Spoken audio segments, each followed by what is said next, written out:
r/ask Reddit. Hey shy people, what is your worst experience? Going to a crowded party with one friend who really wanted to drag you along but then disappears. Where my damn panic button. My outgoing mother announcing to everyone how shy I am.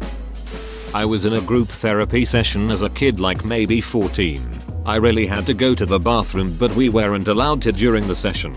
I was sorta balled up in the center of the room. Not like emotional or anything, just sitting comfortably hugging my knees cause all the spots on the couch were taken. Some girl had just finished telling a story of her abuse. She was crying and there was no other sound. Was sort of that awkward but respectful silence that fills the space when you wanna be supportive but saying anything at all would somehow seem inconsiderate. It was into this yawning void that I farted. I knew it was coming. It'd been staving off the gurgling in my stomach for some time now. It'd broken into a sweat already with the sheer effort of will to delay the inevitable. It was no use. I tried to discreetly shift my weight and maybe muffle the sound. I failed. This was neither silent nor deadly. It effortlessly shattered the silence like sledgehammer versus a Christmas ornament. Another moment of silence swallowed the sound, but it was a void of disbelief. Then some kid yelled as loud as they could. Jen farted, and the entire room collapsed into helpless laughter while I promptly turned to stone and died on the spot. Hopefully it gave the crying girl a giggle too. It actually did. It's pretty hard not to give in to the absurdity of the moment. You know if you're not the one who farted anyways. I am a bit shy when first meeting people, so after getting to know me, I often hear when I first met you, I thought you were such a beach. Cool. I get told that I seem intimidating, which I always find bizarre. When you don't talk, they don't know about you, what you like to do, where you're from, etc. So you become an unapproachable unknown. When you talk and people say things like, oh I didn't know you could talk, or this is the first time I hear you talking. In the same vein as this, when I was a shy kid instead of a shy adult, I'd spend quite a while in my bedroom in order to get personal space away from my family who are all chatterboxes. Almost every time I finally came out into the family room for a little bit of socializing, everyone would always make a huge deal of seeing me. I didn't even know you were here. Wow, she's socializing. She's out of her cave. And so many other things always said so derisively. Always made me just want to go back into my room to hide. As a kid, my shyness was crippling. I got locked in the toilet in school, started yelling, crying, and the teacher had to remove the lock to get me out. The whole class was standing behind him, looking at me. I was in elementary and took a bus home each day. I missed my stop and I was so terribly shy and quiet the bus driver didn't hear me. He went on to pick up high school students and didn't notice I was still on the bus. The high school students were so sweet and kind. They alerted the bus driver and he took me home. My mom was freaking out by the time I got home.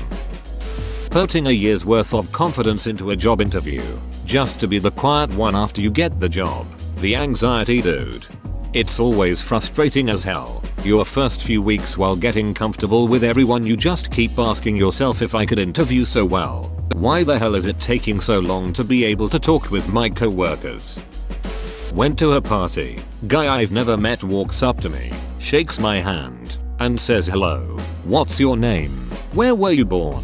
Where will you die? What's in between? Not letting go of my hand the whole time. I completely locked up. Had no idea what to say.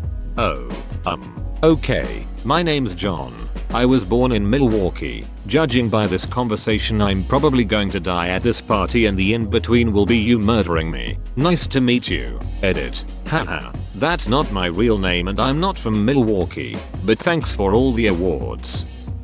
My shy buddy hated ordering coffee at the Starbucks in the Barnes & Noble bookstore. They cannot accept your order and take your money. They had about 6 questions they have to ask first. She couldn't stand it. I'd like a medium coffee. Them. Do you want light roast or dark roast? We don't have medium. We have tall. Okay. Do you need space or cream? What's your name? Are you part of the bookstore club? Are you part of the Starbucks points? I'm not sure if I'm remembering it right, but I think at least once she panicked and walked away mid-interrogation. It's worst when English is not your first language. While going to college, I interned for the state's largest business development corporation. In a meeting with C-suite executives, the top dog was just making friendly conversation before we got started and asked me what classes I was taking. To set the picture, I am just the pew note taker and would never expect anyone to even notice that I was there, let alone put me on the spot with a long table of successful professionals staring at me. I blacked out. Zero brain function. I mumbled a few inaudible grunts and ums before having no choice but to admit that I couldn't remember. Oh my dog. I wanted to die. The looks of confusion and the awkward century that it took to switch topics amongst themselves still haunts me before bed. I wouldn't say this is my worst experience, but it's amusing to me. I was setting up a network in a small satellite office and was still working when the last other person left. It was nighttime and they didn't see me or know I was still there, so they turned out all the office lights as they left. I left them off because I enjoy working in the dark and do it often. After like an hour, another worker came back into the office to do something or another, and rather than have to say hi, I opted to hide under the desk I was at in an open office as a 35-year-old man. I'm not sure why I did that, but luckily they didn't notice me and left again after about 15 minutes. I was at a friend's house. His parents used to scare me. The dad had a thick Asian accent, and due to my nerves, I guess I wasn't paying attention.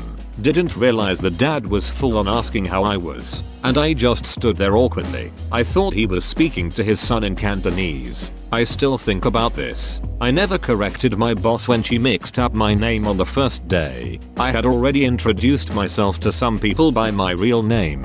The other half of people my boss introduced me to called me another. I felt too shy to correct her in front of the group.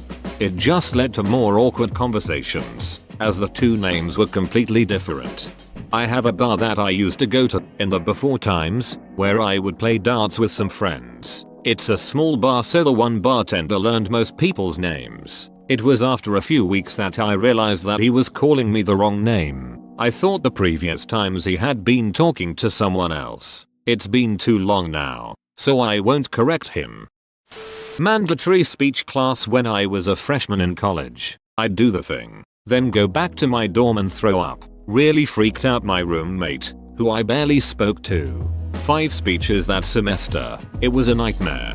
I really fucking hate public speaking with a passion. For my speaking exam in year 10, I was allowed to do it with just the teacher and a couple friends of my choice to be the audience. Then in year 11 we was told they lost our results, so we had to do it again. I cried in class but was too shy to tell anyone why. Had to do it in front of the whole class but was allowed to just stand at my desk. Didn't help much and I still hate it. I went from being the anxiously shy kid to the anxiously talkative person that has no filter and people find annoying. The worse the social tension gets. The more I talk, the worse I make it. The more I talk. I had a roommate and I lived with for 2 months while I subletted a room. I used to talk to him for hours like every night after work. In my head, I'd justify thinking I was overthinking it. That he doesn't hate me. Why would he talk to me for so many hours? But then again, we never hung out outside the apartment. We're both busy. That's it. He's never called me back or talked to me since I moved out. Kinda hard to dismiss the he thought you were crazy and only appeased you because he thought you would murder him in his sleep explanation. Well anyway, it turns out I can't avoid being psychotically talkative and later screaming into my pillow regretting it if I just avoid people. My by far worst experience was living toto with a roommate. I wasn't able to talk to them and I thought they hate me. Okay everyone. Before we begin, why don't we go around the room and tell us a little about yourselves? I was having coffee with a friend one day. We had just been to the gym, so I thought I was looking pretty disheveled. But maybe not, because a guy came up to us and slid me a piece of paper with his number on it. He said he had seen me while driving by and thought I was beautiful and just had to stop and say hello. I was so caught off guard and just naturally awkward around strangers period, that the only thing I could blurt out was, "If you think I'm cute now, you should see me when I've bathed." He walked away. My friend laughed. I was embarrassed for days. That would have made me like you more. That's funny. I hate video calls. I was going to drive 1.5 hours to my college to talk to a professor in person instead of just video calling to follow up on something. I have a theory on this one because I feel the same way. In-person interactions usually allow for a deeper level of connection when it's someone you are already familiar with. That can make us shy people less anxious, something that you totally lose over a video call. Sat at the back of the class in Spanish, when the teacher from the front asks a question. Being the little nerd I was in school, my hand shot up. The teacher then looked over, pointed directly at me and said, "See, Señorita." I was a very feminine, underdeveloped and late through puberty 15-year-old boy with longer than usual hair. I stopped answering any teacher's questions willingly from that point.